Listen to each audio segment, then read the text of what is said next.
Hey guys, this is Bharani from Edureka, and this session is all about machine learning with R. We'll start off by understanding what exactly is machine learning, and then we'll head on to look at some applications of machine learning, following which we'll look at the different languages to implement machine learning algorithms and understand what makes R so popular. Further going ahead, we'll understand the different types of machine learning algorithms, and finally, we'll be working on a very interesting case study to implement all that we've learned. So let's get started. Let's understand the concept of machine learning with this example over here. So what do you see in this slide? What is this exactly? It's a fish, isn't it? And how about this? Again, a fish. And this? Well, this is a fish too.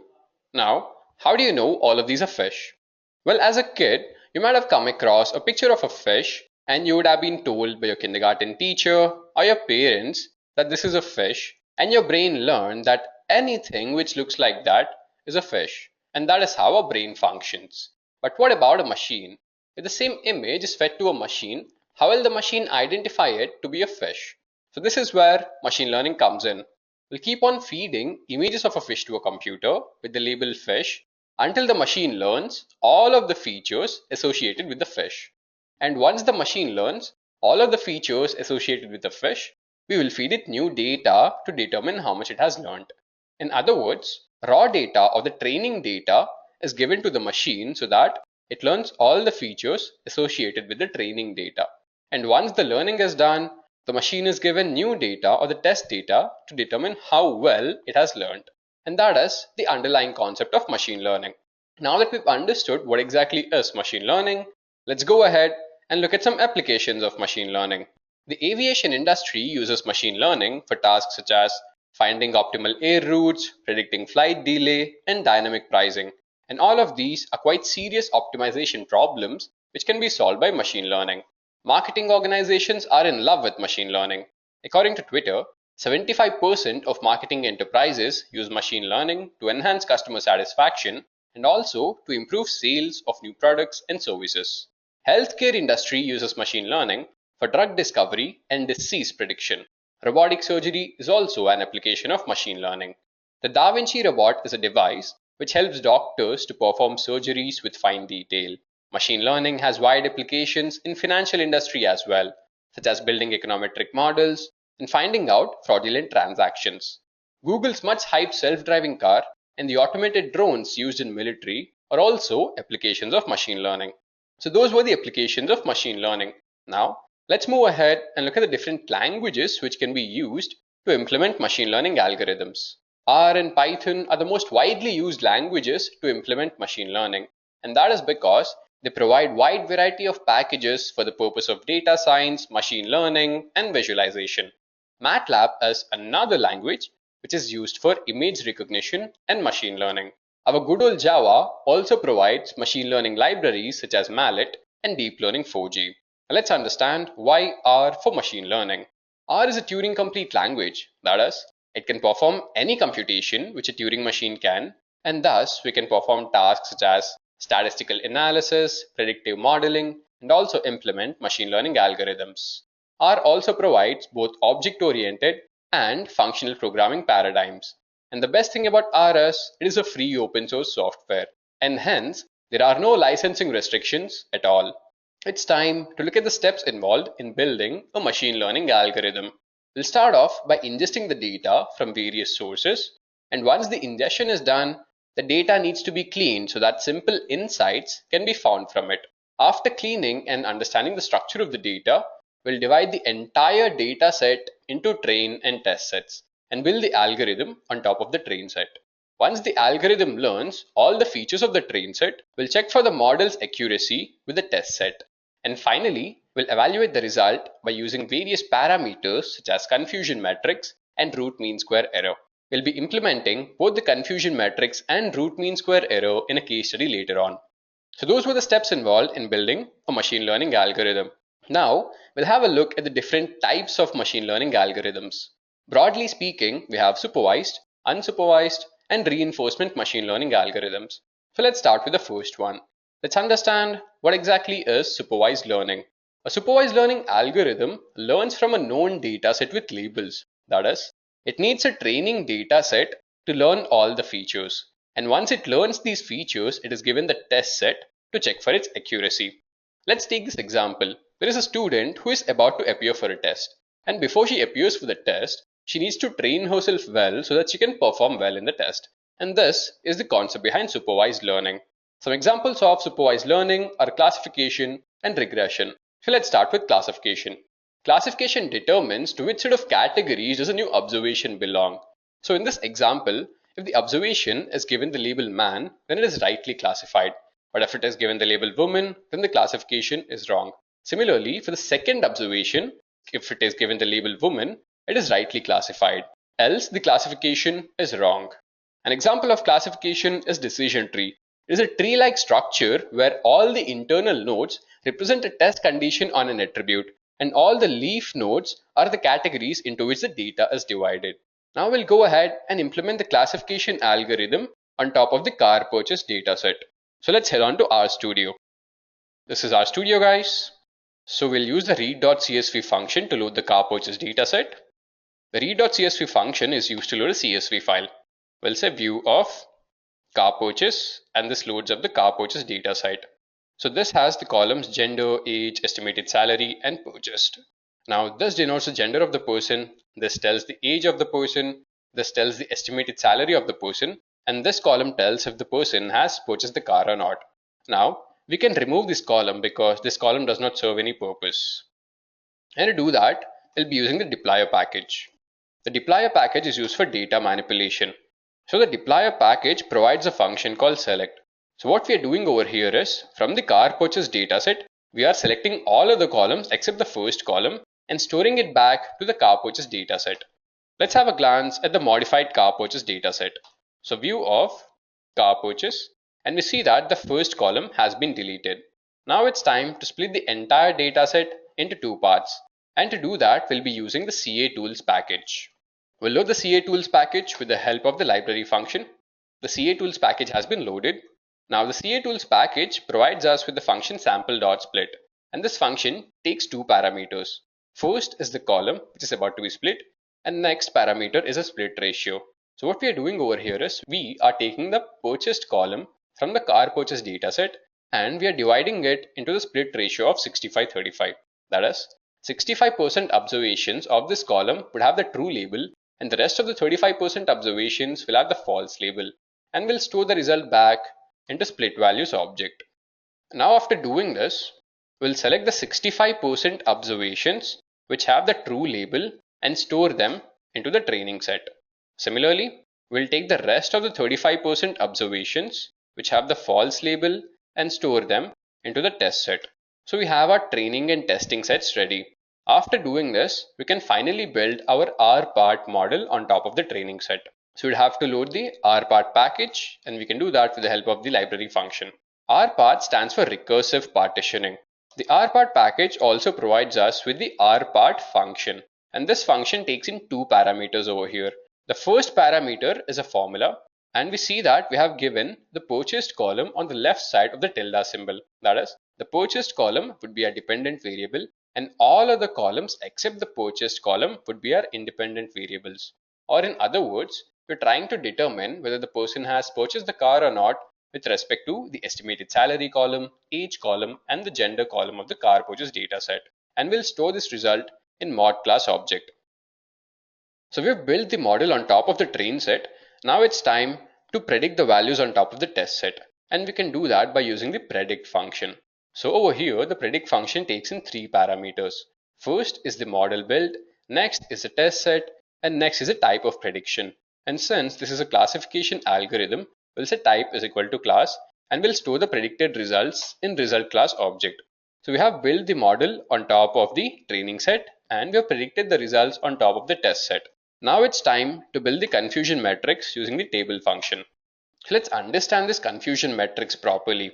These are the 90 observations from the test set where the person has not bought the car, and these are the 50 observations from the test set where the person has actually bought the car. That is, out of these 90 observations, 80 have been correctly classified, and again out of these 50 observations, 39 have been correctly classified.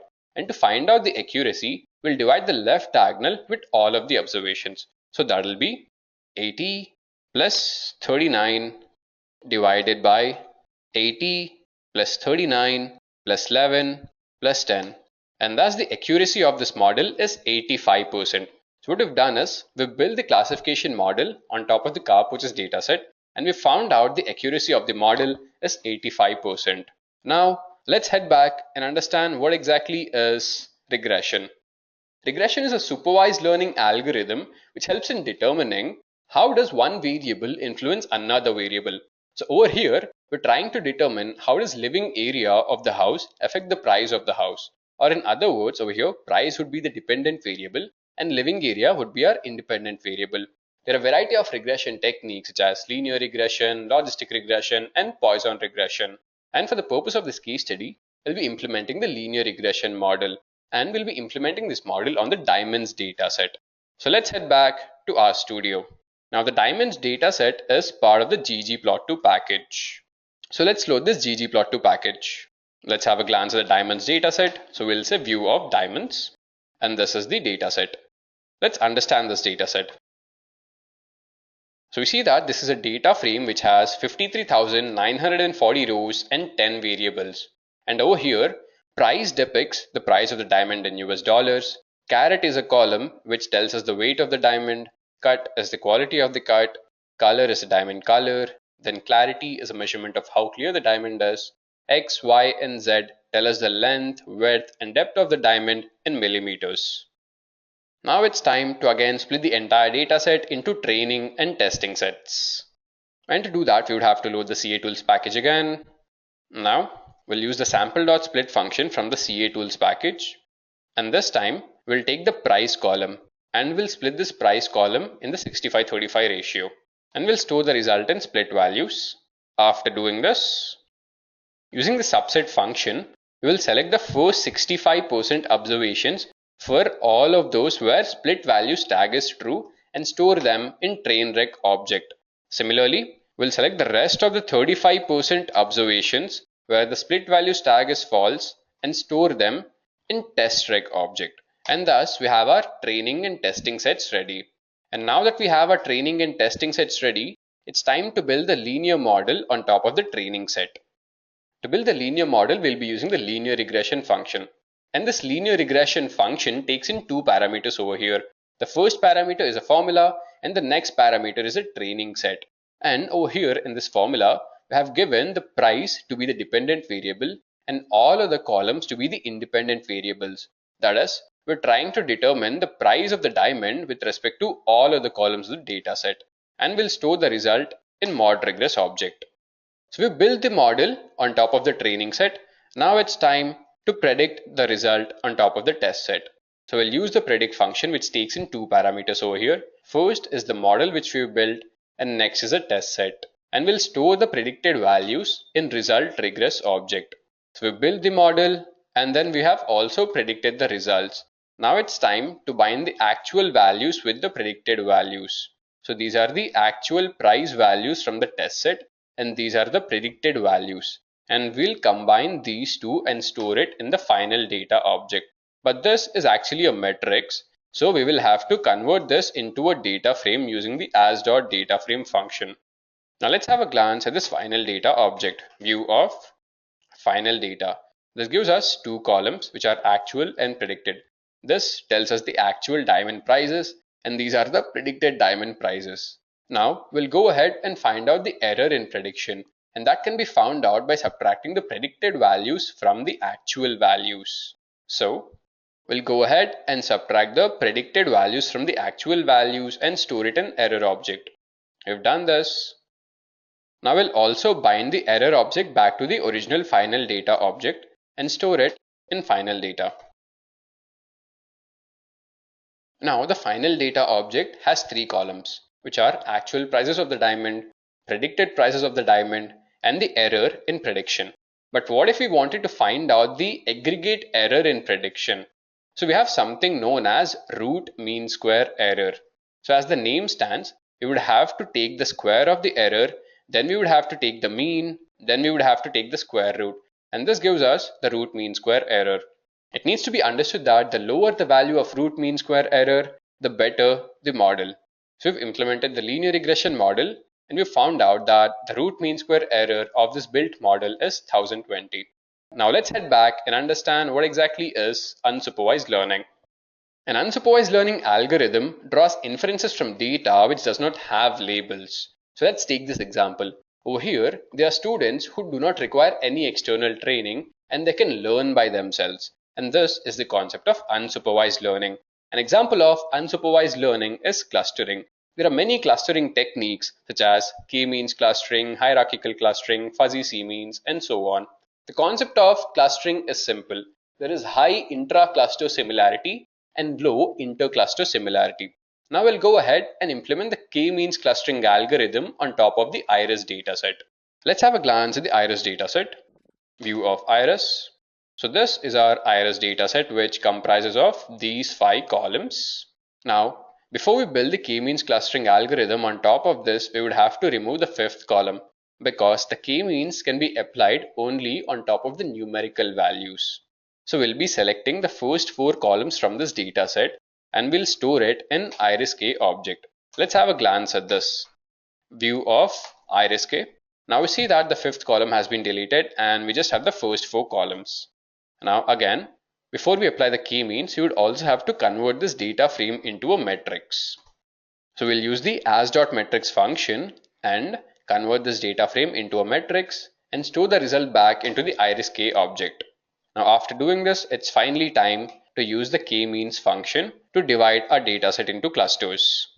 So we'll use the k-means function and this takes in 2 parameters. First is the dataset and next is the number of clusters it is divided into. So we are taking this dataset and dividing this entire dataset into 3 clusters. We'll store the result in iris cluster. Let's have a look at this iris cluster object. So we see that out of these 150 observations, all of these have been divided into 3 clusters. So now we'll bind the clustering vector with the original data set to have a better analysis. Let's have a glance at this clustered data object. So we have binded the clustering vector object with the original data set. Now if we have a closer look at this data set, we will understand that the first 50 observations of this data set or all of the Setosa species of the iris flower have been grouped into the 3rd cluster. And the rest of the 100 observations, that is Virginica and versicolor, have been grouped in cluster number 1 and cluster number 2. So what we've basically done is we've implemented the k-means algorithm on top of this iris_k dataset and we've grouped all of the Setosa species into the 3rd cluster and rest of the 100 observations into cluster number 1 and cluster number 2. So this was k-means clustering on top of the iris dataset. Now let's head back and understand what is reinforcement learning. Reinforcement learning is a type of machine learning algorithm where the machine or agent in an environment learns ideal behavior in order to maximize its performance. And simple reward feedback is required for the agent to learn its behavior. And this is known as reinforcement signal. Let's take Pac-Man for example. As long as Pac-Man keeps eating food, it earns points. But when it crashes against a monster, it loses its life. And this is how Pac-Man learns that it needs to eat more food and avoid monsters so as to improve its performance. And these are some real-world applications of reinforcement learning. Google's self-driving car, the manufacturing robots used in the industry, and the autonomous flying helicopters used in the military. Now that we've understood what exactly is supervised learning, unsupervised learning, and reinforcement learning, it's finally time to head on to a final machine learning case study. Since its release way back in 1995, Pokemon has taken the world by storm. Pokemon is a popular adventure game developed by Game Freak and produced by Nintendo. And this game is popular across the globe and enjoys a long streak of 21 years which still continues. The gamer or the participant is expected to choose a starter Pokemon and catch all other Pokemons available in that region.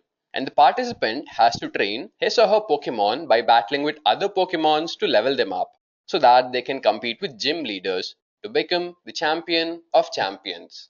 And for the purpose of this case study, you are a Pokemon trainer who is on his journey to catch all the 721 Pokemons. So we'll be working on this Pokemon dataset.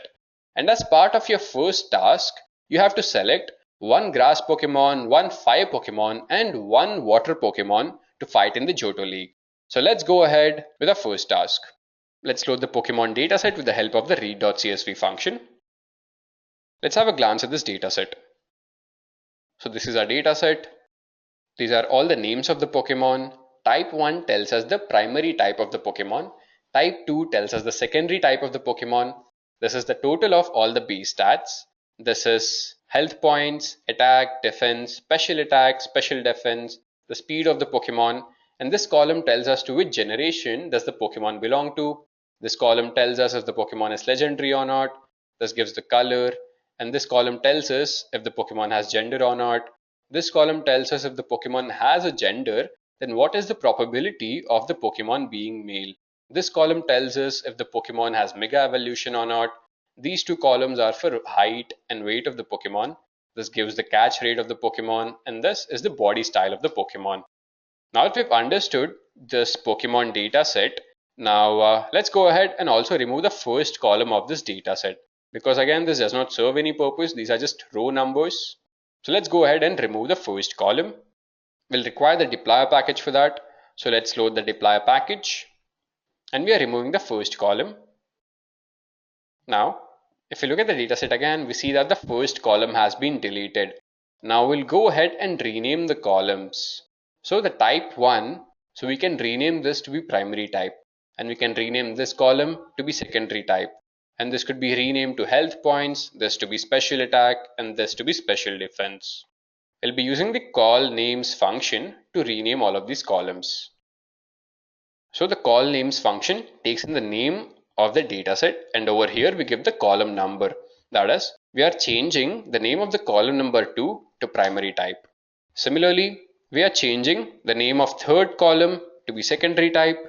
We'll also change the name of 5th, 8th, and the 9th column to health points, special attack, and special defense.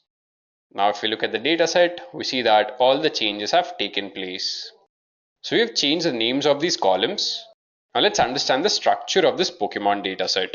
We'll be using the str function to understand the structure, and this gives us the structure of the dataset. So we see that this is a data frame which consists of 721 observations of 20 variables, or in other words, there are 721 Pokemons in total. Now there are some variables which are of logical type, such as is legendary is a column which is of class logical.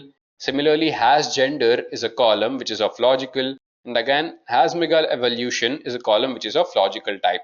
Now we'll go ahead and change the class of these three columns to factor, because when we have to build the machine learning algorithms on top of these, you would require the class of this to be a factor and not logical type. And we can change the class of this to be factor using the as.factor function. So we'll say as.factor of Pokemon $is legendary, and we'll change the class of this column to factor. Similarly, we'll change the class of has Mega Evolution to a factor. Again, we'll change the class of has gender column to a factor. Now let's go ahead and look at the different primary types of the Pokemon. We'll be using the table function to do that. So there are in total 18 Pokemon types, which could be bug, dark, dragon, electric, and so on. Now it's time to head on with our first task, that is select our grass, water, and fire Pokemon. And for the purpose of the contest, we would require a grass Pokemon which is also poisonous and which has the maximum speed. So let's go ahead and do that. The deployer package gives us the filter function. So what we are basically doing is, from the Pokemon dataset, we are filtering out all the grass Pokemons. That is, from the Pokemon dataset, we are filtering out those observations where the primary type is grass, and we'll store the result in grass Pokemon object. Let's have a glance at this. View of grass Pokemon, and we see that there are 66 grass Pokemons in total, and out of the 66 grass Pokemons, we need to select all of those grass Pokemons whose secondary type is poison. So let's go ahead and select all of those grass Pokemons which are also poisonous. So from this grass Pokemon dataset, I am filtering out those Pokemons which are also poisonous, and I'll store the result in grass poison Pokemon. View of grass poison Pokemon. Now I see that there are 14 Pokemons in total whose primary type is grass and whose secondary type is poison. Now out of these 14 Pokemons, I need to select that one Pokemon which has the maximum speed. So let me get the range of speed for all of these Pokemons. So I see that there is one particular Pokemon with the minimum speed value of 15, and there is another Pokemon which has the maximum speed value of 90, and this will be my final Pokemon. So let me go ahead and select that one particular Pokemon which has a speed value of 90. So from the grass poison Pokemon dataset, I am filtering out that one particular Pokemon which has the speed value 90, and I am storing it in my grass Pokemon object. View of my grass Pokemon. So this tells me that Roserade is my final grass Pokemon which has the speed value of 90. So I've successfully selected my grass Pokemon. Now it's time to select the water Pokemon. So we'll do the same thing. From the Pokemon dataset, I am filtering out all those Pokemons whose primary type is water and storing it into the water Pokemon object. View of water Pokemon, and I see that there are 105 water Pokemons in total.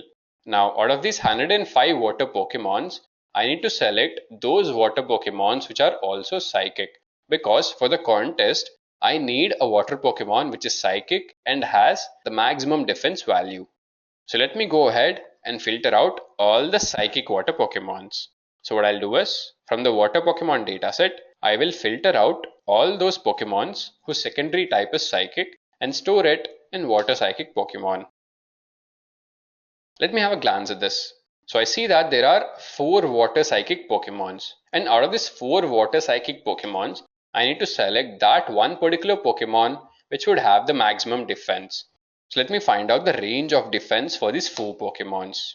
There is one Pokemon with the minimum defense value of 65, and there is another Pokemon with the maximum defense value of 110. Now let me go ahead and select this one Pokemon which has the maximum defense value. So from the water psychic Pokemon dataset, I am filtering out that one particular Pokemon which has a defense value of 110, and I'm storing it in my water Pokemon object. View of my water Pokemon, and I see that Slowbro is my final water Pokemon with a defense value of 110. So I've selected my grass Pokemon, I've selected my water Pokemon. Now it's time to select the fire Pokemon. So let's go ahead and do that. So again, I'll do the same thing. From the entire Pokemon dataset, I am filtering out all those Pokemons whose primary type is fire, and I'm storing it in the fire Pokemon object. Let me have a glance at this. View of fire Pokemon, and I see that there are 47 fire Pokemons in total. Now for the contest, I would require a fire Pokemon whose secondary type is fighting and which has the maximum attack value. So from this fire Pokemon dataset, I'll filter out all those Pokemons whose secondary type is fighting. So let me go ahead and do that. So what I'm doing over here is, from the fire Pokemon dataset, I am filtering out all those Pokemons whose secondary type is fighting and storing it in fire fighting Pokemon object. View of fire fighting Pokemon. And there are 6 fire fighting Pokemons in total. Out of these 6 fire fighting Pokemons, I need to select that one particular Pokemon which has the maximum attack value. And to do that, let me find out the range of attack for these 6 Pokemons. So there is one Pokemon with the minimum attack value of 78, and there is another Pokemon with the maximum attack value of 123. Now I would have to select that Pokemon which has the maximum attack value of 123. So from the firefighting Pokemon dataset, I am filtering out that one particular Pokemon which has the attack value of 123, and I'll store it in my fire Pokemon object. View of my fire Pokemon, and Ember will be my final fire Pokemon with the attack value of 123. So I've finally selected the grass, water, and the fire Pokemons. Now let me bind all of these 3 Pokemons into a single data set by using the rbind function. So I'll use the rbind function and give these 3 parameters, which are my fire Pokemon, my grass Pokemon, and my water Pokemon, and store the result in my Pokemons. So these are my 3 Pokemons for the fight in the Johto Lake. So I successfully completed the first task, and I've also won the Johto Lake. Now it's time for the second task, and the second task is to understand what are the factors influencing a Pokemon's attack. And I can do that by implementing the linear regression algorithm on top of the Pokemon dataset. So let me implement the linear regression algorithm on top of the Pokemon dataset and understand what are the factors influencing the Pokemon's attack. So to do that, I would have to split the entire dataset into training and testing sets. So I'll use the sample.split function to divide the entire dataset into train and test sets. And this time the attack column from the Pokemon dataset, I will be splitting this into the 65-35 ratio. I'll store the result in split index. Now with the help of the subset function, I'll select those 65% of the observations where the tag of split index is true and store it in train1 object. Similarly, again I'll select the rest of the 35% observations where the split index tag is false and store it in test1 object. So now I have the training and testing sets ready. Now I can finally build the linear regression model on top of the train set. I can build the linear regression model with the help of the LM function. So over here, the LM function again takes in two parameters. First parameter is the formula, next parameter is the training set. And in this formula, I have given attack to be on the left side of the tilde symbol and defense to be on the right side of the tilde symbol. That is, attack is my dependent variable and defense is my independent variable. Or in other words, I'm trying to determine how does the defense of a Pokemon influence the attack of the Pokemon. I've built the model on top of the training set. Now let me predict the result on top of the testing set. So I'll use the predict function, which takes in two parameters over here. First is the model built, next is a test set, and I'll store the predicted values in the result regress object. Now I'll go ahead and combine the actual values and the predicted values with the help of the cbind function and store the result in final data object. And again, since this is actually a matrix, I'll use the as.dataframe function to convert this into a data frame and store this in final data, view of final data. Now I see that this data set has two columns, actual and predicted. So this is the actual attack values and this is the predicted attack values. Now let me find out the error in prediction. And to find out the error in prediction, I would have to subtract the predicted column from the actual column. So I'm subtracting the predicted values from the actual values and storing the result in error object. Now I'll bind the error back to the original final data set and store it back to the final data object. So now this is the actual attack value, this is the predicted attack value, and this is the error in prediction. Now let me go ahead and find out the aggregate error in prediction. I can do that by implementing the root mean square error for this model. So I'll take the square of this, then I'll take the mean of this, then I'll implement the square root for this. And this finally gives me the root mean square error for the model which I've just built. And the root mean square error value for this is 24. Now let me go ahead and build another linear regression model on top of this data set. But this time I'm trying to determine how would defense, speed and health points combined influence the attack of the Pokemon. That is, this time attack is the dependent variable, but this time defense, speed and health points are the independent variables. And I'll store the result in mod regress 2. I've built the model on top of the training set. Now I'll use the predict function to predict the values on top of the test set. I'll store the predicted results in result regress 2. I've built the model. I've predicted the results. Now let me bind the actual values with the predicted values and store it in final data too. And again, since that is actually a matrix, let me convert that to a data frame using the as.dataframe function. And I'll store it in final data too. Let me have a glance at this. View of final data too. And this is the new data set which comprises of the actual attack values and this is the predicted attack values. Now I'll find out the error in prediction by subtracting the predicted values from the actual values. So these are the predicted attack values and these are the actual attack values. And I'm subtracting that and storing it in error 2. Now I'll bind this error 2 object back to the final data 2 object using the cbind function. Let me have a glance at this view of final data 2. So now This dataset has three columns: actual attack values, predicted attack values, and the error in prediction. Now let me go ahead and find out the aggregate error in prediction with the help of the root mean square error. So I'll take the square, I'll take the mean, then I'll finally implement the square root and store it in RMSE2. So this tells me that the RMSE value for this is 21. So let me compare RMSE1 and RMSE2. RMSE1, RMSE2. So now I see that the RMSE2 value is less than the RMSE1 value. Or in other words, the second model is much better than the first linear regression model. And thus we are done with our second task.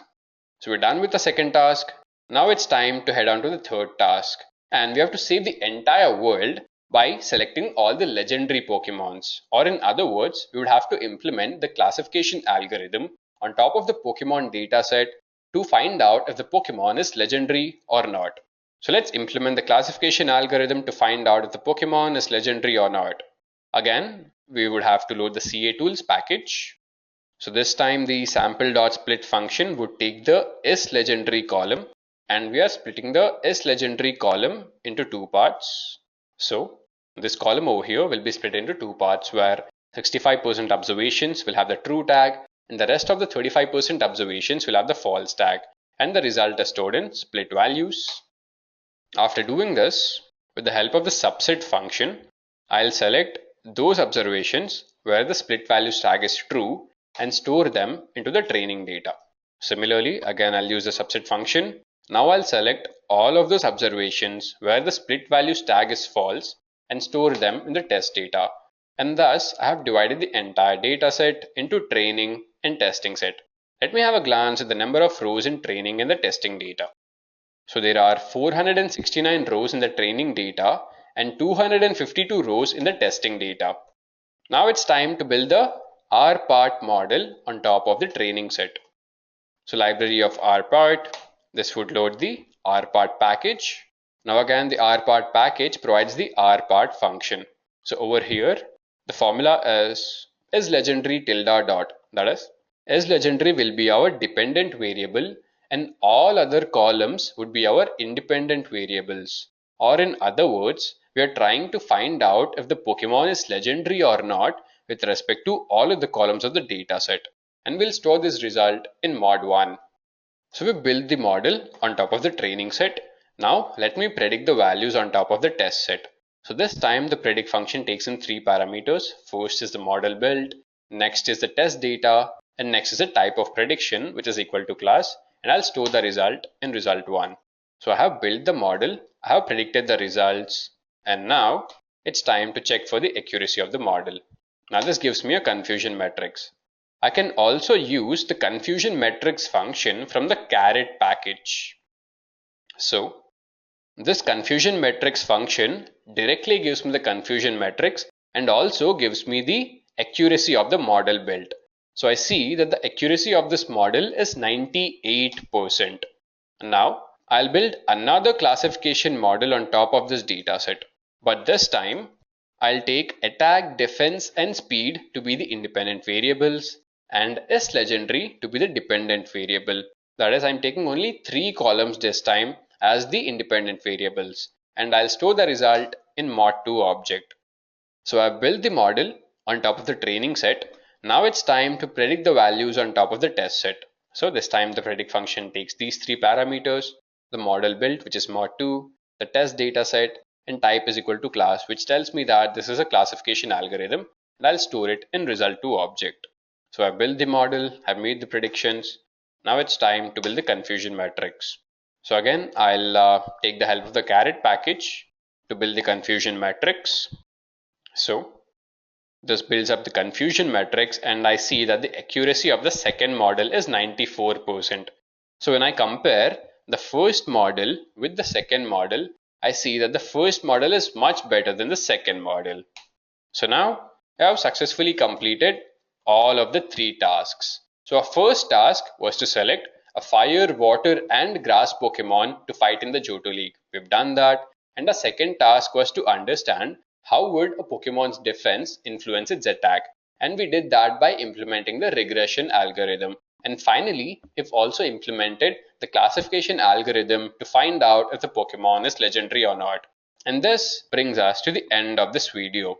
So we started off by understanding what exactly is machine learning, after which we looked at some applications of machine learning, and then looked at the different types of machine learning algorithms, and finally we went ahead with the final machine learning case study and worked on the Pokemon dataset.